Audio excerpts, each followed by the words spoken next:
On est souvent tenté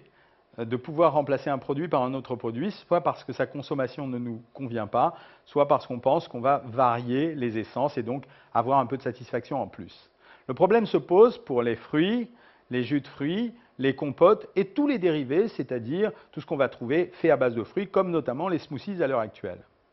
En fait, le fruit, il faut le savoir, est un ensemble qui contient de l'eau, des fibres, du sucre, mais également toutes les caractéristiques du fruit, c'est-à-dire quelques vitamines, quelques pectines, quelques oligoéléments, bref, des micronutriments qui sont assez intéressants pour notre santé.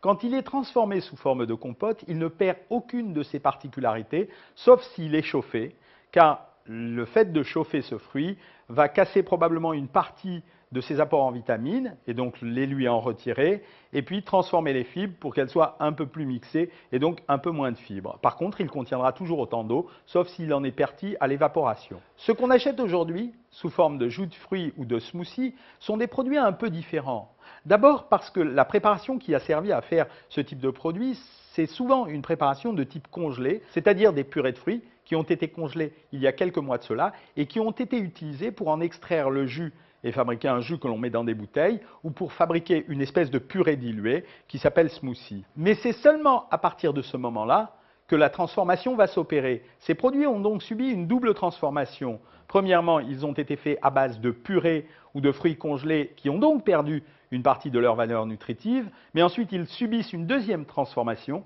qui fait qu'ils ont reperdu de nouveau une certaine dose de vitamines et ils perdent donc leurs caractéristiques nutritionnelles les plus importantes.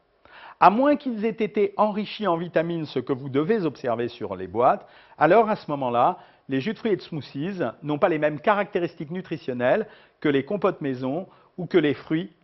qui sont consommés de façon naturelle. Quant aux compotes du commerce, elles présentent un peu les mêmes caractéristiques que les smoothies, c'est-à-dire que ce sont des purées de fruits, mais qui, ayant subi un double traitement, ont perdu une partie de leur intérêt nutritionnel. Donc, à votre guise, si vous avez envie de travailler un peu, consommer les fruits de façon crue ou en compote ou en compoté que vous préparez vous-même. Si vraiment vous n'avez pas le choix, absorbez une petite ration de sucre sous forme de compote, de jus de fruits ou de smoothies, mais sachez que vous n'aurez pas toutes les vitamines à l'intérieur et qu'il est recommandé pour vous d'alterner un peu l'un avec l'autre. Alors bon appétit et à bientôt.